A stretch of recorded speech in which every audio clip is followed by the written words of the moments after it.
Hitler शाही नहीं चल सकती, ये लोकतंत्र है।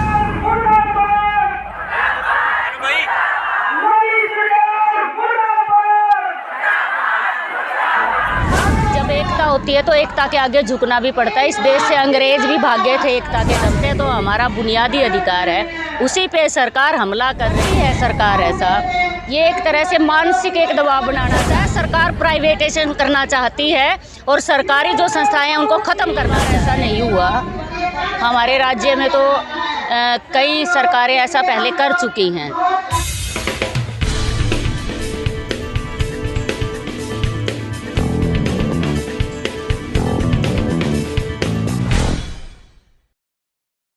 मेरा नाम शकुंतला है, मैं anganwadi worker helper union Haryana की महासचिव। हमने हरियाणा के अंदर अभी पिछले दिनों जो है लगातार 8 दिसंबर से लेकर 4 अप्रैल तक हमने आंदोलन लड़ा, जो 119 दिन आंदोलन हमारा जारी रहा और वो अपने आप में एक ऐतिहासिक आंदोलन रहा महिलाओं का, क्योंकि प्रदर्शन वगैरह धरना वगैरह तो करते रहे, लेकिन वो तालाबंद हड़ताल की गई हमारे द्वारा। आंगनवाड़ी सेंटरों को लॉक लगा दिए गए थे और उसमें हमारी जो विरोध था वो शुरुआत यहाँ से हुई थी कि हमारे को विभाग ने कोई मोबाइल नहीं दे रखा, कोई ट्रेनिंग नहीं दी, कोई सिम कार्ड वगैरह नहीं दिया, लेकिन काम जो है वो ऑनलाइन वर्कर्स हेल्पर से मांगा जा रहा था। तो हमने जो है वर्कर हेल्परों के अंदर एक गुस्सा था इस चीज़ को लेके, जब संसाधन नहीं दिए तो हम काम कैसे करें ऑनलाइन, उससे शुरुआत की गई। लेकिन इसके लिए हमारे यहाँ आंदोलन वो शुरुआत जब हुई तो साथ में ये मुद्दा भी जुड़ गया कि 2018 के अंदर हरियाणा के मुख्यमंत्री ने घोषणा की थी विधानसभा के अंदर कि हरियाणा पहला ऐसा राज्य होगा जहां आंगनवाड़ी वर्कर्स हेल्पर्स को जो है कुशल और अकुशल मजदूर का दर्जा दिया जाएगा। तो हमने जो है 2-2.5 साल उसका वेट किया, नोटिस वगैरह भेजे, मांग पत्र दिए कि सरकार अपनी घोषणा को लागू करे। सितंबर 2018 के अंदर देश के प्रधानमंत्री ने मन की बात एक कार्यक्रम शुरू किया था और उसमें ये घोषणा की थी कि 1500 रुपये वर्कर के और 750 रुपये हेल्पर के मानदेय में बढ़ोतरी की जाएगी। उन दोनों घोषणाओं को लेके भी हमने मांग पत्र में दर्ज किया। जब हमने मुख्यमंत्री जी से 29 दिसंबर को बातचीत की, तो 29 दिसंबर को जब बातचीत हुई तो मुख्यमंत्री जी को हमने याद दिलवाया कि आपने विधानसभा के अंदर घोषणा की थी। तो वो बड़े मुस्कुराते हुए कहते कि वो तो मैंने आवेश में आके घोषणा कर दी थी और उसको मैं लागू नहीं कर सकता।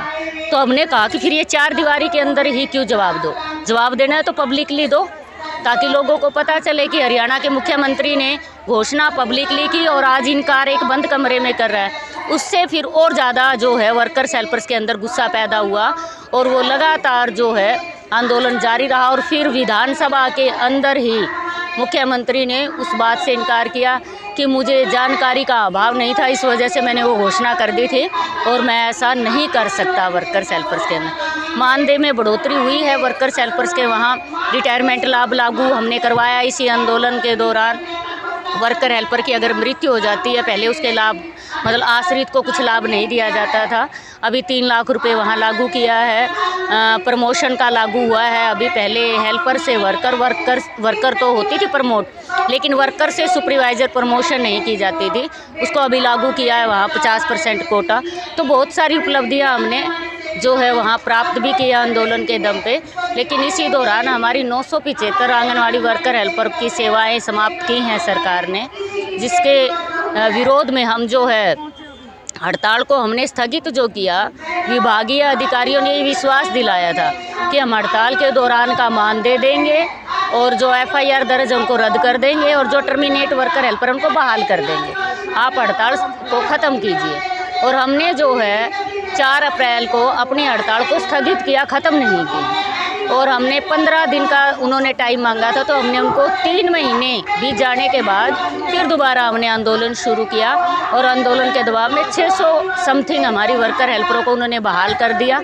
अभी 300 कुछ रहती हैं जिनकी जल्द लिस्ट जारी होने वाली है। जो भी आंगनबाड़ी की आंदोलन में भी भागीदारी उनकी रही है और इसके बाद उन्हें टर्मिनेट भी कर दिया गया था, तो इसके बारे में क्या था? ये असल में देखो ये पहली बार ऐसा नहीं हुआ। हमारे राज्य में तो कई सरकारें ऐसा पहले कर चुकी हैं कि पक्के जो कर्मचारी, रेगुलर जो कर्मचारी हैं अन्य डिपार्टमेंट्स के, उनको टर्मिनेट किया, लेकिन एक कलम से उनको बहाल भी करना पड़ा। ये जो करती है सरकार ऐसा, ये एक तरह से मानसिक एक दबाव बनाना चाहती है कि हम ऐसा भी कर सकते हैं। लेकिन ये भी एक सच्चाई है, जब एकता होती है तो एकता के आगे झुकना भी पड़ता है। इस देश से अंग्रेज भी भागे थे एकता के दम पे, तो इसलिए हिटलर शाही नहीं चल सकती। ये लोकतंत्र है और लोकतंत्र में सबको अपनी आवाज़ उठाने का अधिकार है। संविधान के अंदर दर्ज है कि अपने मांग मुद्दों को लेकर आंदोलन करने का सबको अधिकार है।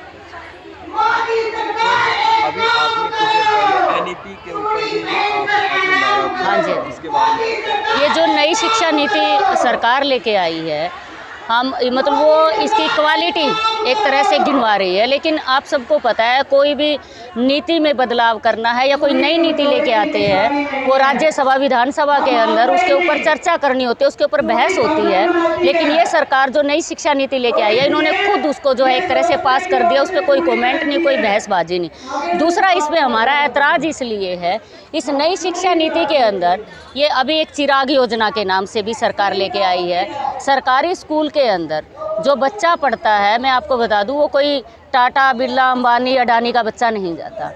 वो हम जैसे परिवारों के सदस्य बच्चे ही पढ़ने के लिए जाते हैं, मिडिल क्लास, बिल्कुल लो पेड फैमिली से।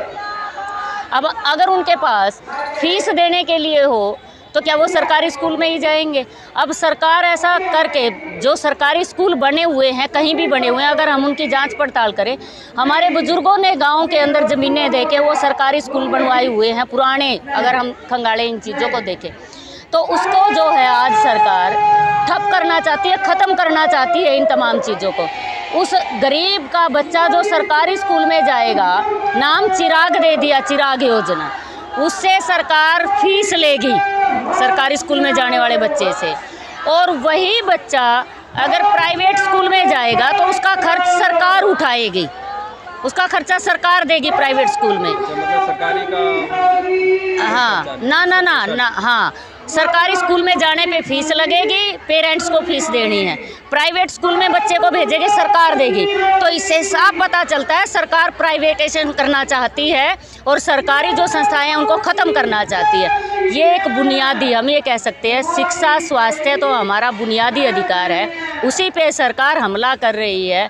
आप इस नई शिक्षा नीति को पढ़ोगे जब पूरी डिटेल में, तो इससे साफ पता चलेगा। ये नई शिक्षा नीति के तहत ही आंगनवाड़ी सेंटरों को भी प्लेवे स्कूल में तब्दील किया जा रहा है। अब प्लेवे स्कूल का मतलब क्या है कि नर्सरी क्लास की जो पढ़ाई है वो आंगनवाड़ी केंद्र में ही वो प्लेवे स्कूल वाली वर्कर, आंगनवाड़ी वर्कर देगी। अब उसमें सुविधाएं भी तो चाहिए। सबसे पहले तो आपको स्थायी बिल्डिंग बनानी चाहिए उनके लिए। अब रेंट पे कमरे हैं, एक एक कमरे, उसमें कहाँ खेल होगा, कहाँ बच्चों को शिक्षा होगी। तो ये सरकार जो है, इस नई शिक्षा नीति बहुत मतलब डिटेल से हम पढ़ते हैं तो बहुत नुकसानदायक है हमारे लिए, और हमारे लिए ही नहीं, ये आने वाले भविष्य, जो देश का भविष्य है, उसके लिए भी खतरनाक है। इसलिए मैं नई शिक्षा नीति के ऊपर विरोध कर रही थी और मैं कह रही थी कि जनता को भी इसके खिलाफ आवाज़ उठानी चाहिए। और वहीं पे मतलब काफ़ी विरोध करने के बावजूद भी 4 लेवल कोड जो है वो लागू किया गया। हाँ, आप ये देखो, हाँ बिल्कुल, अगर आप ये देखोगे कि इस देश पे जैसे अंग्रेज़ों ने राज किया, जैसे उस टाइम पे भी कोई दलील अपील नहीं थी, वही एक तरह से ये राज सत्ता में जो आसीन है सरकार, यही तरीका अपना रही है। वो कोई दलील नहीं, कोई अपील नहीं, कोई बहस नहीं किसी बात पे। अरे 8 घंटे काम, 8 घंटे आराम, 8 घंटे मनोरंजन के हों, ये श्रम कानून जो बनवाए गए थे, ये लोगों ने अपनी जान की कुर्बानियाँ देके इनको लागू करवाया था। अभी ये सरकार जो है, ये जो श्रम कानूनों में संशोधन करके लेबर कोड जो बनाए गए हैं, ये पूंजीपतियों के हकों में बनाए गए हैं, और जो कमेरा वर्ग है, जो कमा के खाने वाले लोग हैं, उनके खून पसीने को निचोड़ने की नीति सरकार ने बनाई है। इसका हम कड़े शब्दों में निंदा करते हैं। और सरकार जो ये ढिंडोरे पीटती है गरीबों के हितैषी होने का, ये बिल्कुल गरीबों के हितैषी ना होके ये पूंजीपतियों की हितैषी है।